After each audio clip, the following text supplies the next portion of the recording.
जब भी आप किसी रुकी हुई बॉल को किक करते हैं तो फिर वो मूव करने लगती है, या तो फिर आती हुई बॉल को जब आप कैच करते हैं तो फिर वो रुक जाती है, या तो फिर आप किसी फुटबॉल को किक करके उसके डायरेक्शन को चेंज कर लेते हैं। तो इन सभी चीजों में मैं जो किक कर रहा हूँ, या तो मैं कैच कर रहा हूँ, या मैं थ्रो कर रहा हूँ, इन सभी को कलेक्टिवली हम लोग फिजिक्स में फोर्स कहते हैं। तो हेलो एवरीवन, माई सेल्फ अंश, और आप देख रहे हैं क्लास 9th के फिजिक्स का सेकेंड चैप्टर, जो कि है force and law of motion. तो यहीं पे आज हम लोग फोर्स के बारे में डिटेल में डिस्कस करेंगे कि फोर्स एक्चुअली में होती क्या है। तो चलिए देखते हैं। फोर्स जो होते हैं वो एक्चुअली में हम लोग फोर्स के लिए अलग अलग चीजों को का वर्ड यूज करते हैं। जैसे कि मैं बात बताता हूँ आपको, आप यहाँ पे किक का यूज करते हैं। जब भी मैं किसी बॉल को किक करता हूँ तो आप वर्ड यूज करते हैं किक का, आप यूज करते हैं थ्रो का, आप यूज करते हैं कैच का। तो ये सभी जो वर्ड्स आपको नजर आ रहा है, ये सभी को कलेक्टिवली हम लोग क्या बोलते हैं, फोर्स बोलते हैं। ये सभी एक्चुअली में है क्या, फोर्स है। तो फोर्स को डिफाइन कैसे किया जाए, किस वर्ड से हम लोग इसको डिफाइन कर सकते हैं। तो एक्चुअली में आप इसमें से कोई भी चीज कर रहे हैं तो एक्चुअली में आप कर क्या रहे हैं, आप या तो उसको पुश कर रहे हैं या तो फिर उसे पुल कर रहे हैं। तो मैं फोर्स के डेफिनेशन में ये लिख सकता हूँ, पुश और pull on an object is called force.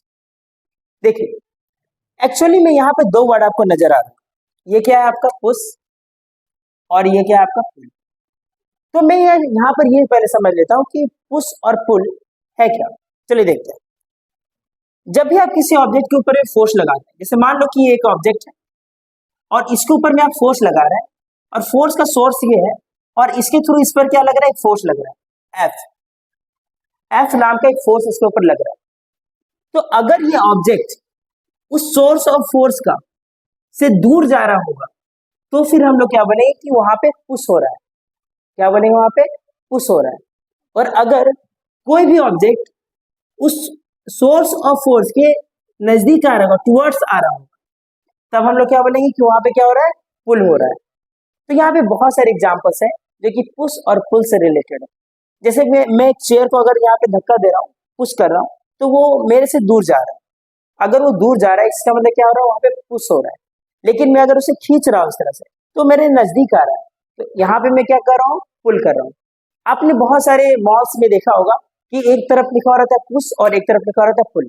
इसका मतलब, पुश का मतलब आपको उसको धकेलना है, इस तरह से आपको उसको अपने से दूर करना है। जब किसी चीज को अपने से दूर करते हैं तो एक्चुअली में आप क्या कर रहे होते हैं, पुश कर रहे होते हैं। और अगर आप किसी चीज को अपने तरफ खींच रहे होते हैं तो एक्चुअली में आप क्या कर रहे होते हैं, वहां पे पुल कर रहे होते हैं। तो आई होप आपको पुश और पुल का कॉन्सेप्ट समझ में आ गया हो। तो चलिए अब हम लोग आगे बढ़ते हैं। देखिए फोर्स जो होता है, इसका जो एसआई यूनिट होता है, जो कि हम लोग यहाँ पे यूज करेंगे, जो इसका एसआई यूनिट होगा वो होता है आपका न्यूटन। न्यूटन। अब हम लोग बात करेंगे कि कितने टाइप्स के फोर्सेस होते हैं जो कि हम लोग की डेली लाइफ में देखे जाते हैं। तो चलिए देखते हैं। तो चलिए अब हम लोग यहाँ पर देखेंगे कि टाइप्स ऑफ फोर्सेस को, कि बेसिकली फोर्स जो होता है ये टू टाइप्स के होते हैं। एक होता है आपका कॉन्टेक्ट फोर्स और एक क्या होता है आपका नॉन कॉन्टेक्ट फोर्स। नाम से एक चीज आपको समझ में आ रहा होगा कि ऐसा फोर्स जो कि जब जो दो ऑब्जेक्ट कांटेक्ट में आते हैं तभी वो अप्लाई होता है, तो उसे हम लोग क्या बोलते हैं, कांटेक्ट फोर्स बोलते हैं। और ऐसा फोर्स जो कि बिना कांटेक्ट के ही अप्लाई हो जाए उसे हम लोग क्या बोलते हैं, नॉन कांटेक्ट फोर्स बोलते हैं। तो देखिए कांटेक्ट फोर्स का एग्जांपल्स क्या क्या है। सबसे फर्स्ट है आपका मस्कुलर फोर्स। मस्कुलर फोर्स का मतलब हमारा बॉडी जिस भी तरह से फोर्स लगाता है, किसी चीज पर अगर फोर्स लगा रहा है तो कौन सा फोर्स होगा, वो मस्कुलर फोर्स होगा। अगर कोई एनिमल्स अगर फोर्स लगा रहा है तो वो भी कौन सा फोर्स होगा, मस्कुलर फोर्स होगा। ठीक है, नेक्स्ट देखिए फ्रिक्शनल फोर्स। देखिए दो ऑब्जेक्ट जब आपस में इस तरह से टच में रहते हैं, देखो एक ये मान लो कि एक सरफेस है और ये आपका एक ऑब्जेक्ट है जो कि इसके ऊपर रखा हुआ है, इसके ऊपर रखा हुआ है। जब ये ऑब्जेक्ट, इन दोनों के सरफेस के बीच में एक फोर्स एक्ट होता है जो कि इसके मोशन के अपोजिट डायरेक्शन में। जैसे कि अगर मान लो कि ये इधर मूव करना चाहता है, ये ऑब्जेक्ट अगर इधर मूव करना चाहता है तो फ्रिक्शनल फोर्स एक अपोजिट फोर्स किधर लगता है, इस साइड में लगता है, जो कि उसको रोकने का कोशिश करता है। ठीक है, हम लोग फ्रिक्शनल फोर्स के बारे में आगे डिटेल में देखेंगे। लेकिन यहाँ पे आपको ये जानना है कि दोनों ऑब्जेक्ट यहाँ पे क्या है, कॉन्टेक्ट में, और कॉन्टेक्ट में फोर्स लग रहा है, इसी कारण से इसको हम लोग इस कैटेगरी में रखेंगे। ठीक है, नेक्स्ट है आपका टेंशन फोर्स। देखो जब भी किसी ऑब्जेक्ट को किसी स्ट्रिंग से बांध दिया जाता है तो स्ट्रिंग के ऊपर में इस तरह से एक फोर्स अप्लाई होता है, इस फोर्स को हम लोग क्या बोलते हैं, टेंशन फोर्स बोलते हैं। ठीक है, नेक्स्ट देखिए अब आते हैं हम लोग नॉन कॉन्टेक्ट फोर्सेस, जहां पर बिना टच किए ऑब्जेक्ट के ऊपर फोर्स लग रहा होता है। तो फर्स्ट है आपका ग्रेविटेशनल फोर्स। देखिए, अर्थ जो अपने ग्रेविटी से किसी भी ऑब्जेक्ट को अपने तरफ खींचता है, उसको हम लोग क्या बोलते हैं? ग्रेविटेशनल फोर्स बोलते हैं। जैसे अगर मैं ये मार्केट की बात करूँ, तो अगर मैं इसे यहाँ से छोड़ देता हूँ तो ये अपने आप ही नीचे गिरने लगता है। अगर ये नीचे गिरने लग रहा है, इसका मतलब इसे कोई खींच रहा है नीचे की तरफ। वो कौन खींच रहा है?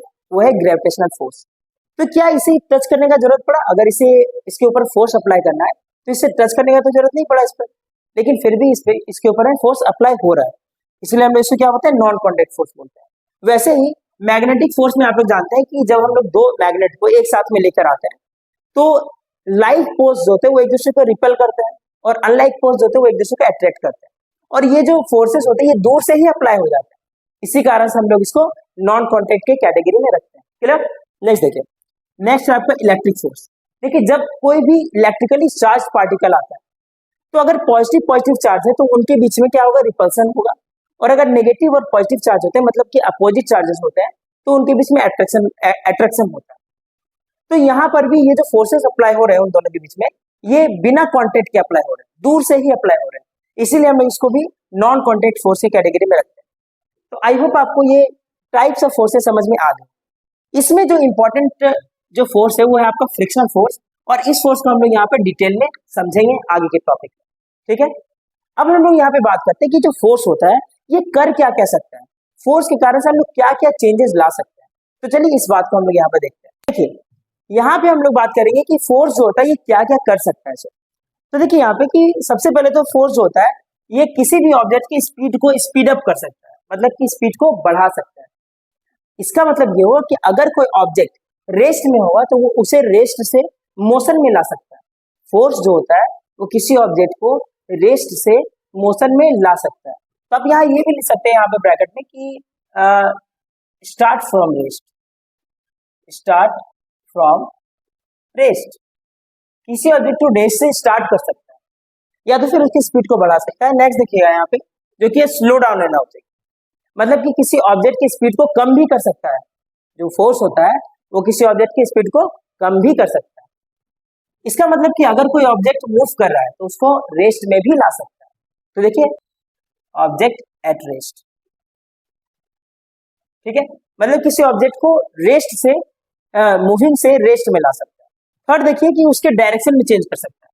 जैसे कि अगर मैं फुटबॉल को किक करता हूं तो उसका डायरेक्शन क्या होता है? चेंज हो जाता है। मैं बैट से किसी बॉल को हिट करता हूं तो उसका डायरेक्शन क्या होता है? चेंज हो जाता है।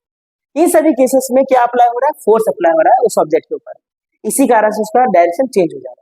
यहाँ पर भी कुछ आप एग्जांपल्स ले सकते हैं, जैसे कि आप बाइक का एक्सलेट करते हैं, उसकी स्पीड को बढ़ाते हैं, या तो किसी ऑब्जेक्ट को आप धक्का देते हैं, ठीक है, तो उसका स्पीड क्या होता है? बढ़ जाता है। और वही अगर आप उसके मूवमेंट के अपोजिट डायरेक्शन में फोर्स लगाते हैं तो वो क्या होता है? रुक जाता है।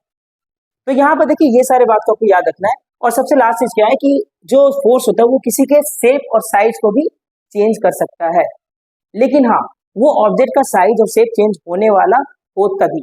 ऐसा नहीं कि कोई मैटर है तो उसके साइज को हम लोग चेंज कर दे रहे हैं, शेप को आसानी से चेंज कर रहे हैं, नहीं, उसके लिए ज्यादा फोर्स चाहिए होता है, ठीक है ना। लेकिन कुछ कुछ ऑब्जेक्ट होता है जैसे रबर बैंड वगैरह हो गया, इनका शेप वगैरह हम लोग आसानी से चेंज कर सकते हैं, ठीक है।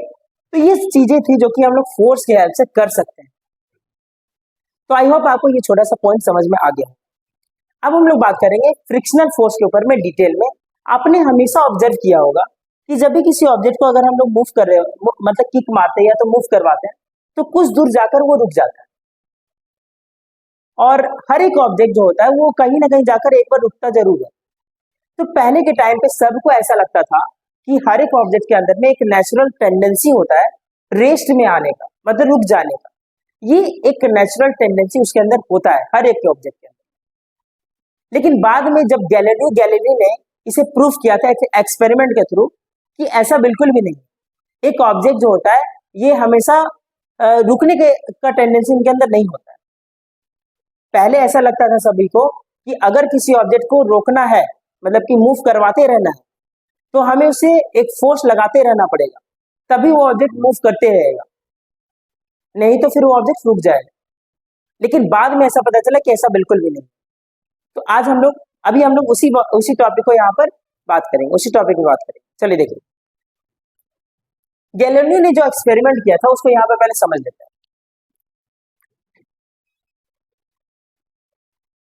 गैलीलियो गैलीली, इन्होंने देखिए क्या किया था, एक इंक्लाइन प्लेन लिया था और एक जगह से इन्होंने बॉल को गिराना स्टार्ट किया था।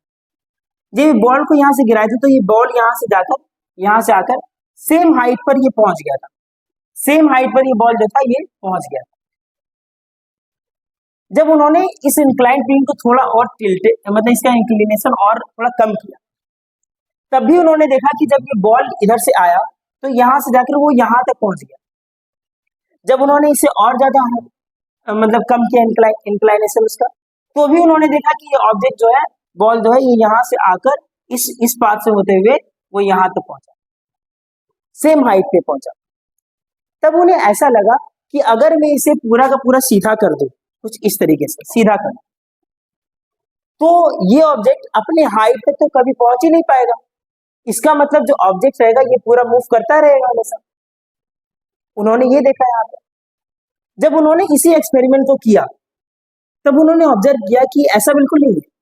जब ये ऑब्जेक्ट इस तरह से जा रहा था, इस पाथ में जा रहा था, तो आगे जाते जाते एक पॉइंट पे ये रुक गया।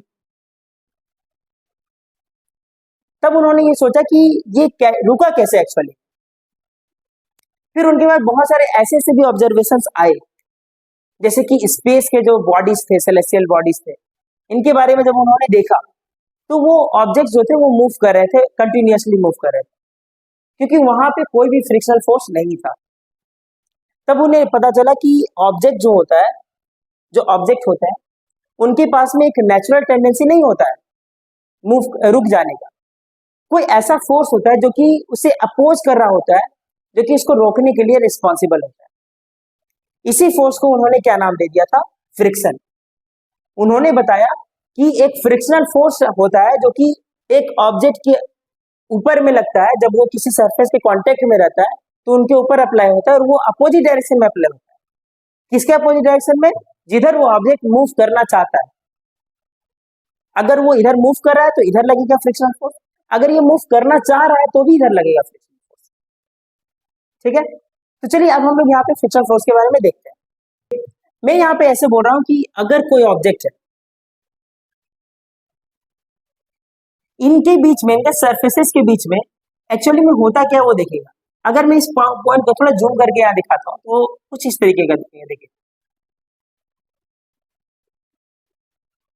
ये सरफेस हो गया और इसके ऊपर जो ऑब्जेक्ट रखा वो कुछ इस तरीके का होगा।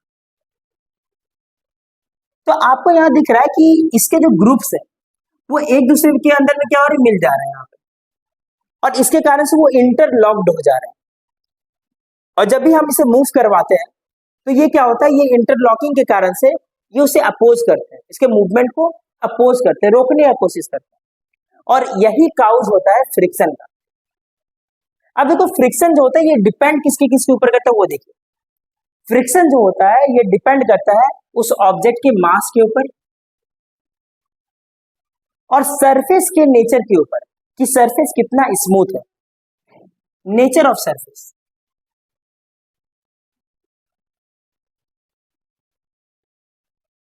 अगर मान लीजिए कि मैं एक हैवी ऑब्जेक्ट को लेता हूं और उसे मूव करने की कोशिश करता हूं, तो मुझे ज्यादा फोर्स लगाना पड़ेगा उसे मूव करवाने के लिए। लेकिन वही मैं हल्के ऑब्जेक्ट को लेता हूं और उसे मैं यहाँ फोर्स लगाता हूं तो बहुत ही इजीली मूव हो जाता है। ऐसा इसीलिए होता है कि हैवी ऑब्जेक्ट में मास ज्यादा था, इसके कारण से फ्रिक्शन ज्यादा था, और उस फ्रिक्शन से ज्यादा फोर्स जब तक मैं लगाऊंगा नहीं तब तक वो ऑब्जेक्ट मूव करेगा नहीं।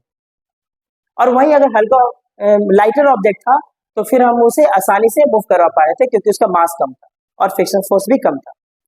अब एक लास्ट चीज आपको ध्यान देना है यहाँ पे कि फ्रिक्शन फोर्स होते हैं ये 3 टाइप्स के होते हैं। एक होता है जब ऑब्जेक्ट रेस्ट में हो तो उसको हम लोग बोलते हैं स्टैटिक फ्रिक्शन। सेकेंड जो होता है जब ऑब्जेक्ट रोल कर रहा होता है, इस तरह से स्लाइड कर रहा होता है, सॉरी स्लाइड कर रहा होता है, तो हम लोग उसको क्या बोलते हैं? Slide friction, sliding friction. और थर्ड जो होता है जब ऑब्जेक्ट रोल कर रहा होता है तो हम लोग उसको बोलते हैं रोलिंग फ्रिक्शन। मतलब कि हर एक केस में फ्रिक्शन जो होता है ये अप्लाई होता ही होता है, लेकिन यहाँ पर सबसे ज्यादा फ्रिक्शन जो होता है वो किसमें होता है? आपका स्टैटिक फ्रिक्शन में। उससे कम किसमें होता है? स्लाइडिंग फ्रिक्शन में। और सबसे कम फ्रिक्शन होता है रोलिंग फ्रिक्शन। तो मैं यहाँ पे लिख सकता हूँ कि स्टैटिक में फ्रिक्शन जो होता है ये सबसे ज्यादा होता है, इससे कम होता है स्लाइडिंग में, और इससे कम होता है रोलिंग में। और यही रीजन है कि हम लोग व्हील्स का यूज करते हैं किसी ऑब्जेक्ट को मूव करवाने के लिए। हम लोग क्या करते हैं, किसी ऑब्जेक्ट के नीचे व्हील लगवा देते हैं और वो आसानी से मूव करने लगता है, क्योंकि उस समय वो रोल कर रहा होता है और रोलिंग में कम फ्रिक्शन लगता है। तो आई होप आपको फ्रिक्शन का कॉन्सेप्ट समझ में आ गया होगा। अब इस वीडियो में इतना ही था। अगले वीडियो में हम लोग बात करेंगे बैलेंस और इम्बैलेंस फोर्सेस की। तो चलिए देखते हैं।